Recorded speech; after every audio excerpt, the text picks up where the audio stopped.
किसान भाइयों, खीरा की खेती अगर बरसात में आपने की है तो खीरा की खेती में एक सप्ताह के अंदर कौन सी खाद डालना चाहिए, इस वीडियो में आपको कंप्लीट जानकारी मिलेगी। किसान भाइयों, अगर आपने खीरा की खेती की है तो जाहिर सी बात है बरसात में तमाम तरह की समस्याएं आपकी खीरा की खेती को नुकसान पहुंचा सकती हैं। जैसे कि आप हमारे पीछे देख सकते हैं कि करीब आधा एकड़ का प्लॉट है। इस आधे एकड़ के प्लॉट में खीरा का प्लांटेशन किया गया है। 4 दिन बीते हैं। 4 दिनों के अंतराल में आज जैसा कि आप देख पा रहे हैं पीछे खीरा में ड्रिंचिंग की जा रही है।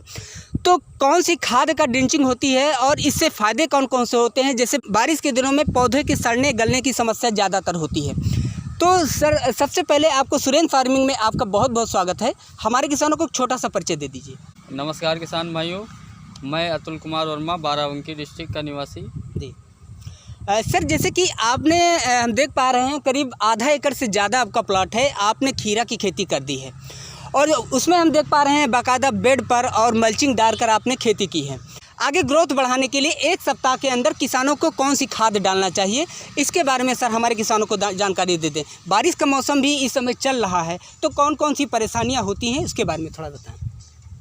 एक सप्ताह के अंदर वही फंगीसाइड और ह्यूमिक एसिड का ड्रिंच जो है करवाया जा रहा है। पौधे का प्लांटेशन कर दिया, अब बारिश में कौन सी समस्याएं खीरा की खेती में हो सकती हैं, सबसे पहले इसके बारे में बताएं। समस्याएं इस समय बारिश से ज़्यादा हो गई है तो मिट्टी में नमी ज़्यादा है और मिट्टी टाइट हो जाती है। ऊपर की मिट्टी जो है थोड़ा जी, तो नमी ज़्यादा हो जाती है तो सड़न थोड़ा जड़ में पैदा हो जाती है। तो उसके लिए हम लोग ये ह्यूमिक एसिड और फंगीसाइड का ड्रिंच करवा रहे हैं।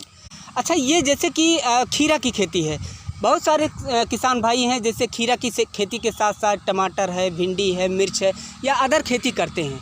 तो उसमें जैसा कि आपने बताया कि इसका ड्रिंचिंग करना चाहिए, तो इसमें कहाँ तक इसका क्या असर होता है, किन किन फसलों में किसान यूज कर सकते हैं? ये खीरा है, टमाटर, शिमला मिर्च, गोभी, बैंगन, सारी फसलों में जो है ड्रिंच करवाया जा सकता है। वही 2 ग्राम प्रति लीटर के हिसाब से ड्रिंच करवाया जा सकता है। खासकर ये सर बारिश के दिनों में ही है या सामान्य मौसम में भी किया जा सकता है? सामान्य मौसम में भी किया जा सकता है।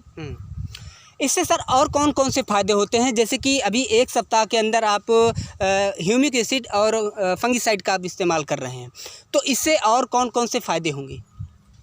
फ़ायदे क्या, पेड़ स्वस्थ बना रहेगा। ये पीलापन और थोड़ा बहुत जो बारिश की वजह से आ रहा है पौधों में, ये दिक्कत सही हो जाएगी। यानी कि पौधों में जो है ग्रोथ तेज़ी से बढ़ने लगेगी। तेज़ी से। सर, जैसे कि आपने बताया कि ह्यूमिक एसिड और फंगीसाइड का आप इसमें जो है ड्रिंचिंग करवा रहे हैं, तो इसका जो सर विधि है, कितने मात्रा में इसको ड्रिंचिंग करना चाहिए? फंगीसाइड हम तो ये कार्बेंडाजिम डलवा रहे हैं। कार्बेंडाजिम ये 2 से 2.5 ग्राम प्रति लीटर और ह्यूमिक एसिड 2 ग्राम प्रति लीटर। अच्छा, इसके बाद में इसके पौधों के पास यानी जड़ में डालना होता है? जड़ में वही 50 से 60 ml प्रति पौधा डालना होता है। जैसा कि सर अभी आपका जो टोटल खेत है कितना होगा और इसका जो खीरा का प्लांटेशन आपने किया है कितने दिन पहले किया है? ये टोटल खेत हमारा आधा एकड़ का है। प्लांटेशन आज 6 दिन हो गए हैं इसके। अच्छा, तो ये जो आपने ड्रिंचिंग की बात बताई, ये कितने दिनों में करना चाहिए? ये एक सप्ताह के अंदर हो सकती है। एक सप्ताह के अंदर करवा सकते हैं, कोई दिक्कत नहीं। अच्छा, जैसे कि सर एक सप्ताह के अंदर आप ड्रिंचिंग करवाते हैं, आगे कौन कौन सी समस्याएं और आ सकती हैं और इसके बाद में फिर क्या किसानों को ड्रिंचिंग करना पड़ता है? हाँ, इसके बाद में ये अल्ट्रासोल के साथ में ह्यूमिक एक बार फिर पड़ जाएगी। वही 15 दिन के, मतलब प्लांटेशन के 15 दिन बाद ये ह्यूमिक और अल्ट्रासोल की ड्रिंच एक बार फिर हो जाएगी। जैसे कि सर ये कितने अंतराल में, कितने दिनों के बाद इसको डाला जाता है, दूसरी जो ड्रिंचिंग होती है? दूसरी अब इस ड्रिंच के लगभग 8 से 10 दिन बाद।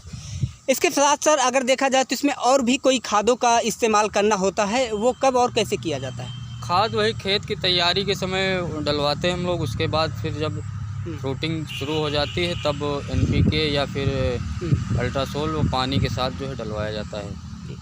तो किसान भाइयों, ये थे हमारे साथ अतुल कुमार जी। जैसा कि आप देख सकते हैं ये आधा एकड़ का खीरा की खेती की गई है। इसमें करीब एक सप्ताह अभी हो रहे हैं, खीरा का प्लांटेशन किया गया है और इसके बाद में इसमें ड्रिंचिंग की प्रक्रिया शुरू की गई है। किसान भाइयों, आपको जैसा कि अतुल जी ने बताया कि ड्रिंचिंग से कौन कौन से फ़ायदे होते हैं, अगर आप अपने खेती में ग्रोथ पाना चाहते हैं और पौधे की सड़ने की समस्या से आप बचना चाहते हैं, तो आप अगर ये तरीका अपनाते हैं तो आपको इसका जो रिज़ल्ट आएगा वो काफ़ी ज़्यादा बेहतर है।